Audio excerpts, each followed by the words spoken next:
La situation au Tchad, au cœur des entretiens franco-africains à l'Elysée, le retrait libyen et l'envoi des observateurs longuement évoqués.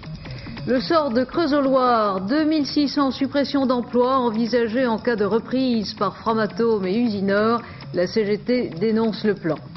Hausse des prix du gaz aujourd'hui, plus 3,5% pour les particuliers. La tempête continue de faire rage sur l'Europe atlantique, 5 morts, plusieurs dizaines de blessés et 60 000 personnes privées d'électricité en France dans le sud-ouest. Madame, monsieur, bonsoir. Le vent souffle avec force sur Cherbourg et depuis la nuit dernière, le port militaire est pratiquement en état de siège. 250 kilos de plutonium retraités en France ont été chargés à bord d'un cargo japonais qui a appareillé en fin de journée. Un satellite d'observation américain le surveillera jusqu'à son arrivée au Japon. Des navires de guerre français, britanniques, puis américains lui feront escorte.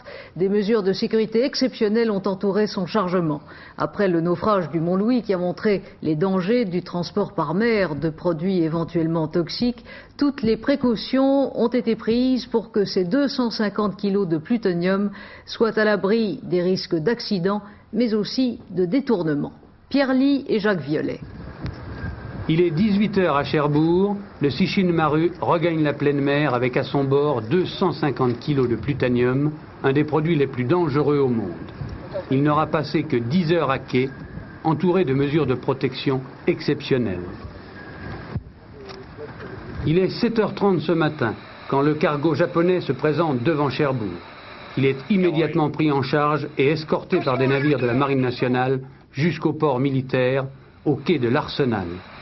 Les 6 conteneurs de plutonium qu'il vient charger ont été l'objet de précautions sans précédent pour faire les quelques 20 km qui séparent l'usine de La Hague du port de Cherbourg. Nous avons vu à ce moment-là sortir le convoi, c'est-à-dire vers 2h du matin, 2h15 du matin, le convoi est sorti. Il y avait devant 2 ou 3 blindés, des gendarmes mobiles qui ouvraient la route, derrière des 4x4 de gendarmerie, toutes sortes de cars, de véhicules de gendarmerie et de police. Et dans le milieu, il y avait donc les 4 camions, les 4 semi-remorques du CEA, aux vitres blindées, la protection oblige, qui transportaient les 6 conteneurs de plutonium à destination de l'arsenal militaire de Cherbourg. Ces 250 kilos de plutonium proviennent du retraitement à l'usine de La Hague de 40 tonnes de combustibles irradiés appartenant à une compagnie d'électricité japonaise. Il s'agit de plutonium civil, contrôlé par l'agence de Vienne, dont le transport est régi par des conventions internationales.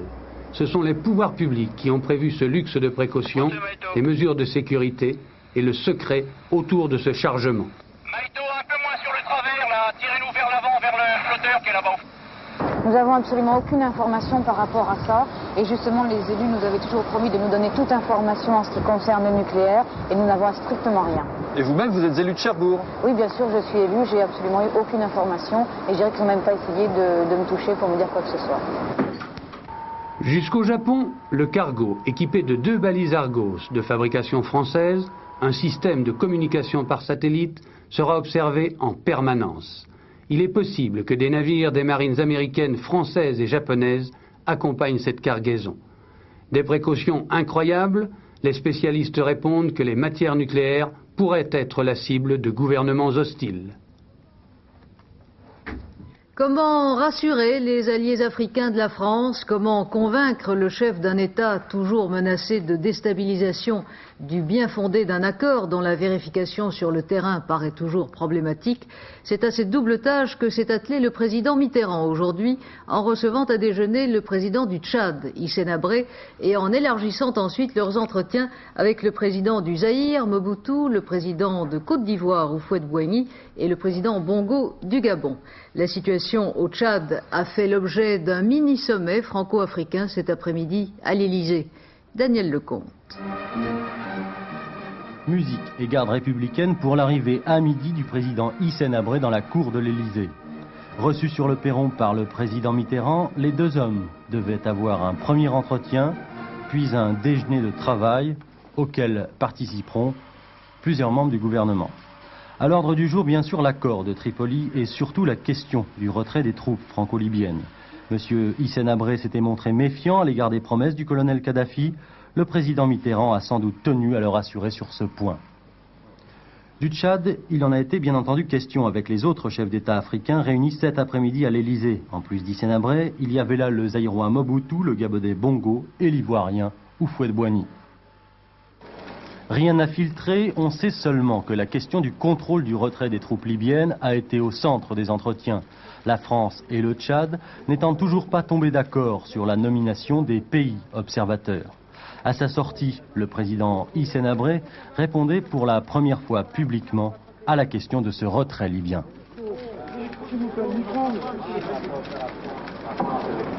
Eh bien, ils ont contracté un engagement de se retirer du nord du Tchad et je pense qu'ils se retireront. Et vous en avez des preuves? Est-ce qu'on vous a apporté des preuves, Monsieur le Président? Eh bien, en tout cas, l'avenir nous dira s'ils seront partis ou pas. Est-ce que vous avez eu des garanties? Vexé hier d'avoir été écarté des pourparlers ayant abouti à l'accord franco-libyen, Hissène Habré est, semble-t-il, reparti cet après-midi plus rassuré. La question des observateurs a donc été abordée également cet après-midi à l'Élysée. Les Sénégalais, qui doivent avec d'autres représentants africains superviser les opérations de désengagement, les Sénégalais sont toujours à Niamey au Niger. Le processus de repli des troupes françaises est toujours gelé, puisqu'officiellement on ne dispose d'aucune preuve concrète du repli des troupes libyennes au nord du pays. Paul Au Narva. nord de cette ligne rouge, plus de Libyens. Au sud, plus de Français. Voilà schématiquement résumé l'accord conclu il y a 15 jours entre la France et la Libye. Or, que constate-t-on aujourd'hui? Premièrement, que les troupes du colonel Kadhafi ne se retirent pas de cette zone. Deuxièmement, que le retrait français se déroule au ralenti. La conclusion peut donc paraître évidente. Les Libyens ne respectant pas leur engagement, la situation est bloquée avec une question: le gouvernement français s'est-il mépris sur les véritables intentions du chef de l'État libyen? Voilà toutes les interrogations ce soir sur cette affaire, en l'absence totale d'informations d'un côté comme de l'autre. Cependant, on voit mal comment le colonel Kadhafi pourrait revenir sur son engagement. Cet accord lui a permis de redorer son blason au sein de l'organisation de l'unité africaine. De plus, on voit mal le chef de l'État libyen se dédire, car chacun des partenaires a désormais intérêt au respect de cet accord. Le mini-sommet de l'Élysée va peut-être permettre d'accélérer le retrait sous le contrôle d'observateurs africains enfin agréés par toutes les parties. En cas d'échec, Claude Chesson rappelait il y a 15 jours la position française. Ils partent, nous partons. Ils restent, nous restons. Les agissements de la Libye ne sont pas la seule obsession des autorités de N'Djamena. Le Tchad souffre de façon endémique de la faim. Et dans le sud du pays, la situation est maintenant catastrophique. Hier, le ministre français de la Coopération et du Développement, Christian Nucci, a annoncé l'envoi d'une aide d'urgence au Tchad. D'ici la fin du mois, 200 à 300 tonnes de blé, 40 tonnes de produits alimentaires et de vêtements, 20 tonnes de matériel médical seront envoyés sur le terrain. Sur place, Philippe Rochaud et Jean-Jacques Le Garec. Le Tchad se meurt de la sécheresse. Près de la ville de Hati, au cœur du Sahel, plus de 15 000 réfugiés de la soif sont venus s'installer ici, à la recherche d'eau et de nourriture. Ils viennent de toute la région sahélienne qui connaît une période de sécheresse sans précédent depuis 8 ans. Alors que le pays devrait traverser la saison des pluies, le ciel est désespérément bleu et le soleil brûlant. Les mères ont ainsi abandonné leurs enfants dans les villages et la famine a déjà fait 200 morts dans cette région depuis le début de l'année. On estime que les 2/3 de la population de la bande sahélienne, soit 2 millions de personnes, sont touchées. L'eau, elle existe pourtant à 500 mètres du camp. Le fleuve Bata, qui déborde d'habitude en cette saison, est à son niveau le plus bas. Mais son eau, boueuse, n'est pas buvable. Elle provoque des diarrhées qui parfois entraînent la mort. Alors toute la journée, les femmes puisent l'eau sur les rives du fleuve, où elle se trouve filtrée naturellement par le sable. C'est pour trouver cette richesse que ces populations de cette région sont venues jusqu'ici. D'autres sont carrément partis à N'Djamena, la capitale, à 450 km d'ici, à pied, en camion ou à dos d'âne, dans l'espoir de trouver de la nourriture. Devant le Secours catholique, l'une des organisations humanitaires qui s'occupe des réfugiés de la faim, nous les avons rencontrés. Chaque matin, ils sont plus de 400. Ils attendent dans l'espoir d'obtenir des tickets de rationnement contre lesquels on leur donnera une ration de riz et de biscuits distribués par le Programme alimentaire mondial des Nations Unies.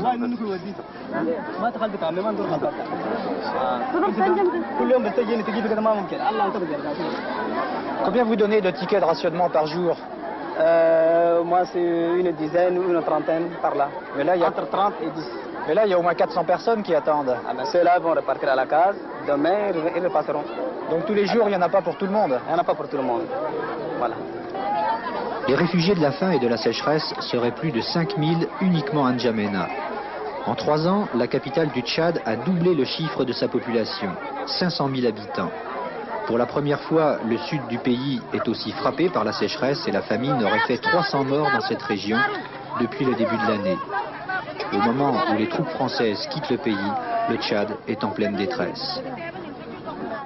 Voilà 18 jours maintenant que notre ami Jacques Abouchar est prisonnier des forces soviéto-afghanes en Afghanistan. Notre envoyé spécial au Pakistan, Olivier Varin, a réussi aujourd'hui à rencontrer l'ambassadeur soviétique à Islamabad. Écoutons Olivier Varin. Monsieur Vitaly Smirnov, ambassadeur d'Union soviétique au Pakistan, a profité du terrain neutre offert par une réception diplomatique à Islamabad pour m'accorder ce soir un entretien informel.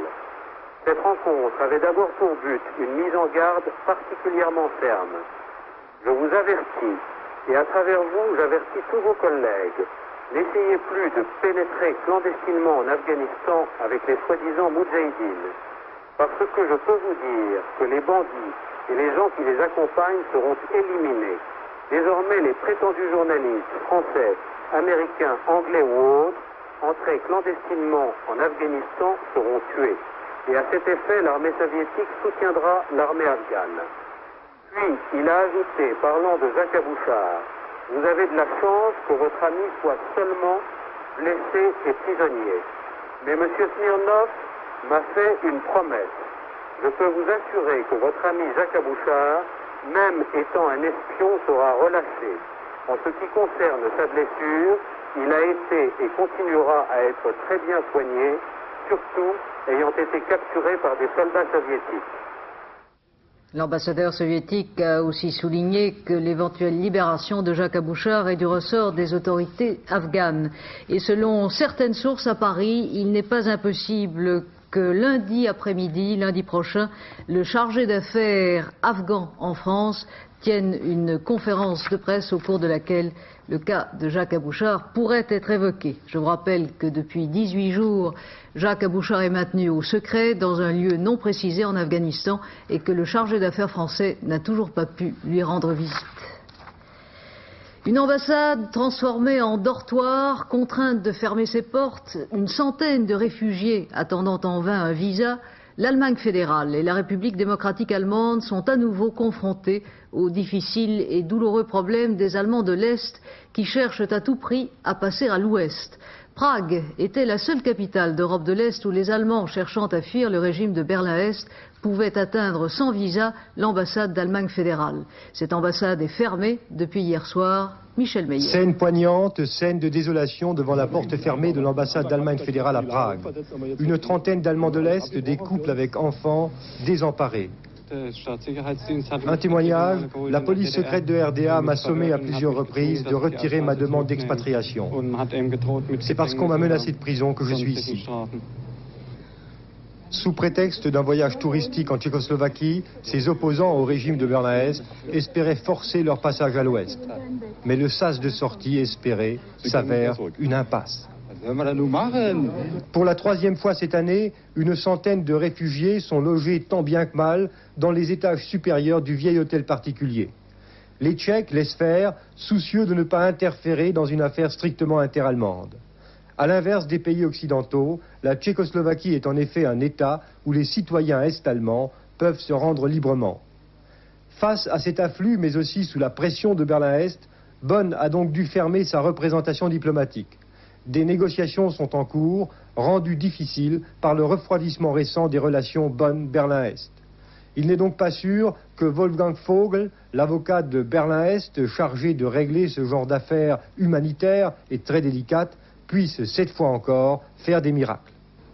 À Bonn, et très gêné, le porte-parole du gouvernement Kohl confie que les autorités de RDA ne sont plus disposées à autoriser le passage à l'ouest des Allemands de l'Est qui tenteraient de leur forcer la main. Ainsi, malgré le passage à l'ouest depuis janvier dernier de quelques 36 000 réfugiés de RDA, les candidats au départ restent nombreux au-delà du mur. Cette purge n'a pas suffi. Le mur reste donc un obstacle que l'on tente de forcer via les ambassades. Pour les fugitifs potentiels, la fermeture de l'ambassade d'Allemagne fédérale à Prague est cependant un mauvais signe, car une première concession de Bonn envers Berlin-Est. On se retrouve ainsi dans la même situation qu'au printemps dernier à Berlin-Est. Souvenons-nous, là encore, Bonn avait bloqué l'entrée de sa représentation permanente. Ce n'est qu'après ce geste et contre finance que 65 réfugiés avaient été autorisés à passer discrètement à l'ouest. L'Allemagne de l'Est a fait savoir aujourd'hui son refus de laisser émigrer les quelques 100 ressortissants est-allemands, réfugiés donc à l'ambassade ouest-allemande à Prague. À New York aujourd'hui, devant l'Assemblée générale des Nations unies, le ministre est-allemand des Affaires étrangères a rejeté catégoriquement toute tentative de réunification entre les deux Allemagnes. Une réunification que souhaitent toujours plus de 77% des Allemands de l'Ouest, selon un sondage effectué à la veille des cérémonies qui marqueront demain et après-demain le 35e anniversaire de la République démocratique allemande. Revenons aux affaires françaises avec une augmentation attendue, l'augmentation des prix du gaz. Dès aujourd'hui, les particuliers payent leur gaz 3,5% plus cher et les gros clients industriels ont une facture accrue de 7,5%. Une augmentation qui, d'après Gaz de France, rattrape celle de l'inflation. Christian Marimonneau. Cette augmentation de 3,5% du prix du gaz devrait rapporter 400 millions de francs. Mais la hausse du dollar risque d'annuler cette rentrée d'argent. Et Gaz de France connaîtra en 1984 un déficit probable de 4 milliards de francs. Un déficit plus important cette année en raison du surcoût du gaz algérien qui représente à lui seul 1,5 milliard de francs. Certes, la France a réussi à obtenir une révision des quantités de gaz algérien à importer, mais l'effet ne se fera sentir que dans quelques mois.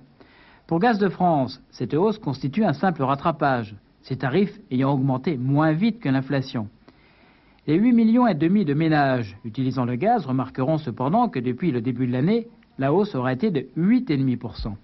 Enfin, pour équilibrer ses comptes en 1985, comme le souhaite le gouvernement, Gaz de France devra obtenir un relèvement de 6 à 8% de ses tarifs dès le mois de janvier prochain.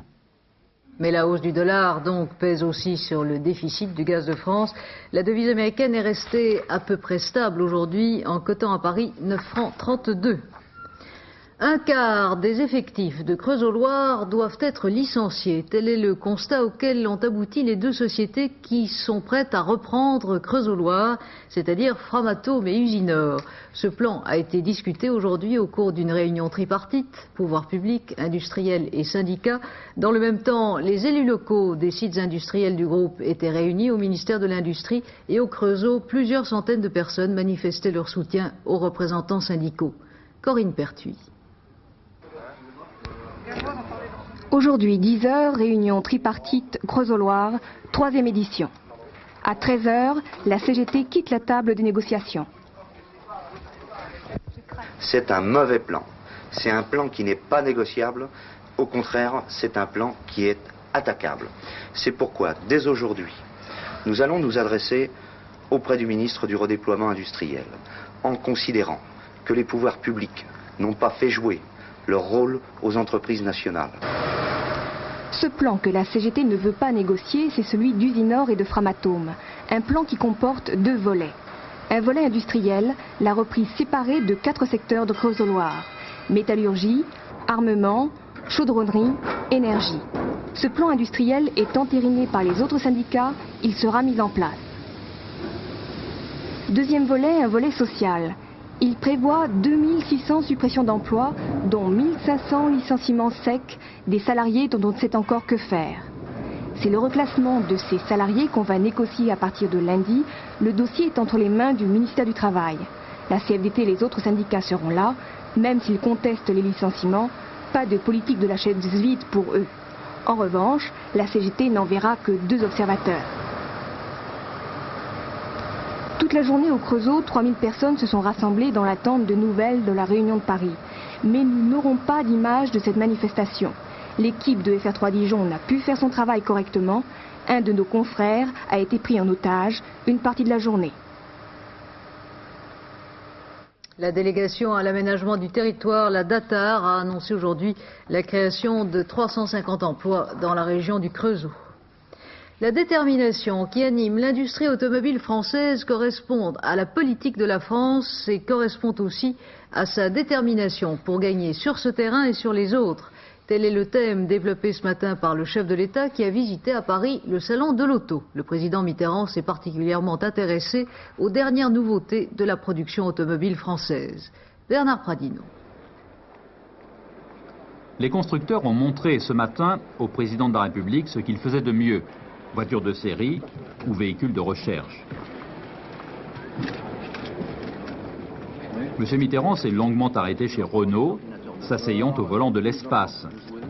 Mais il s'était intéressé auparavant à l'Eco 2000 de Citroën, à la Casar de Peugeot, une 205 qui ressemblerait à une Ferrari, ainsi qu'aux autres modèles, français avant tout et étrangers, à dire vrai européens.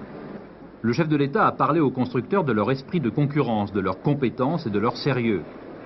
Aujourd'hui, a-t-il déclaré, le marché est difficile à conquérir. Mais j'ai le sentiment qu'il s'agit d'un salon de l'auto optimiste. Tous ceux que j'ai rencontrés, je m'adresse surtout naturellement aux constructeurs français, aux travailleurs français, j'ai le sentiment qu'il y a là des équipes fortes, que quelle que soit l'opinion qu'on ait sur le plan social, il y a une volonté commune de servir l'automobile, l'industrie automobile, et à part là, naturellement, la capacité de la France à travers le monde. Je quitterai donc ce salon avec un sentiment de détermination qui correspond tout à fait à la politique que je mène et qui repose sur la détermination de la France pour gagner sur ce terrain et sur les autres. Le ministre de l'Intérieur, Pierre Joxe, était aujourd'hui en Aquitaine pour s'assurer lui-même de la préparation du voyage que doit effectuer le président Mitterrand la semaine prochaine. Dans cette région toujours agitée par le problème basque, les nationalistes basques français du mouvement Héritaldeac ont annoncé aujourd'hui à Bordeaux leur intention d'organiser une manifestation dans la ville lors de la venue du chef de l'État. La mort d'un adolescent la nuit dernière en banlieue parisienne paraît bien due à une bavure policière. Un brigadier et un gardien de la paix avaient pris en chasse une voiture volée. Une fusillade a éclaté. Emmanuel Vanier. C'est dans cette cité de Montataire que s'est terminée la course-poursuite au cours de laquelle Pascal, 16 ans et demi, a été mortellement blessé par balle. Il est mort ce matin à l'hôpital de Créteil. Mercredi soir, vers 22h30, 2 policiers interceptaient une Renault. À son bord, 3 jeunes qui avaient agressé un cyclomotoriste quelques minutes auparavant. Après une poursuite de plusieurs kilomètres dans la ville, la Renault faisait une embardée et tombait dans un fossé. Ces 3 occupants s'enfuyaient à pied. L'un des policiers se lançait à leur poursuite et tirait plusieurs fois en l'air. Son collègue, resté près de sa voiture, faisait de même. Le premier policier perdait alors son sang-froid et visait les fuyards. Pascal s'écroulait, touché à la tête. J'étais donc chez moi lorsque j'ai entendu des coups de feu. Donc je me suis mis sur mon balcon avec ma mère et on a entendu un policier qui courait après un des jeunes hommes qui prenait la fuite. Et le policier lui a ordonné de s'arrêter et il a tiré 2 coups de feu dessus. On sait maintenant que les 3 jeunes n'étaient pas armés. Les 2 policiers impliqués ont été suspendus ce matin. L'IGPN, la police des polices, a ouvert une enquête. Ils avaient commis une quinzaine de hold-up en 81 en Corse et dans la région marseillaise. Ils se réclament de l'ex-FLNC. La cour d'assises des Bouches-du-Rhône les a traités en gangsters. Les 3 accusés ont été condamnés respectivement à 18 et à 10 ans de réclusion criminelle. La navette spatiale américaine a entrepris une nouvelle fois un long périple autour de la Terre. C'est son 6e voyage spatial et c'est la 13e fois qu'une navette emmène dans l'espace un équipage qui cette fois ne compte pas moins de 7 astronautes dont 2 femmes. Tout va bien à bord. Vous voyez ici le décollage de la navette Challenger. C'est un véritable exploit qu'a réalisé le pilote finlandais Vatanen et sa Peugeot 205 Turbo en gagnant le rallye de San Remo. Pour Peugeot, c'est une 2e victoire en un mois en un mois en compétition internationale. Lionel Chamoulot. Une dernière nuit folle au rallye de San Remo. La 205 Turbo 16 de Vatanen touche un rocher et passe. Rohr sur Audi, alors deuxième, touche un rocher et casse. En Italie, la 205 remporte sa deuxième victoire en 4 rallyes. Une domination insolente à San Remo. Le deuxième, Bettega sur Lancia, est à 5 minutes et 27 secondes. Troisième, une autre Lancia, celle de Biasion, en 9 minutes et 24 secondes. Au championnat du monde des conducteurs, le Suédois Blomqvist a de fortes chances de conquérir le titre, mais cette fin de saison est marquée par le triomphe de la 205 Turbo 16. Voilà qui tombe à point nommé pour Peugeot au moment de l'ouverture du salon de l'automobile. Les pronostics de Pierrette Bresse pour le tiercé qui aura lieu demain à Longchamp. Vous allez les lire sur votre écran. Le 12, le 6, le 4, le 11, l'As, le 13, le 16 et le 9. Hortense fait décidément bien des ravages. Le cyclone, ou plutôt la tempête qu'il a engendrée, a ravagé le nord-ouest de l'Espagne, l'Aquitaine et frappe maintenant la Côte d'Azur. Jérôme Bonny. Oui, le cyclone tropical Hortense, qui a pris naissance il y a quelques semaines dans le golfe du Mexique, n'a guère faibli en traversant l'Atlantique. En France, c'est dans le sud-ouest que la situation est la plus critique. Des centaines d'arbres ont été abattus par des rafales atteignant 165 km/h. Actuellement, 60 000 habitants du sud-ouest sont privés d'électricité par suite des dégâts causés aux lignes. Selon le ministre de l'Intérieur, Pierre Joxe, si les conditions météorologiques ne changent pas rapidement, on risque une situation plus difficile encore. Les dégâts sont déjà importants sur la côte atlantique. Les amarres de nombreux voiliers ont été arrachés par une tempête comme on n'en avait jamais vu depuis 1954. À Andernos, sur le bassin d'Arcachon, un camping a été entièrement dévasté. Le bilan matériel est encore difficile à évaluer. En revanche, on sait déjà que le cyclone a tué 2 fois. Un automobiliste écrasé dans son véhicule par la chute d'un arbre et un maçon tué par le mur qu'il construisait. Avant d'atteindre la France, le cyclone est passé par l'Espagne, où il a également été particulièrement dévastateur. On y dénombre plusieurs dizaines de blessés et 4 morts, parmi lesquels un autre maçon, écrasé lui aussi par un mur en construction.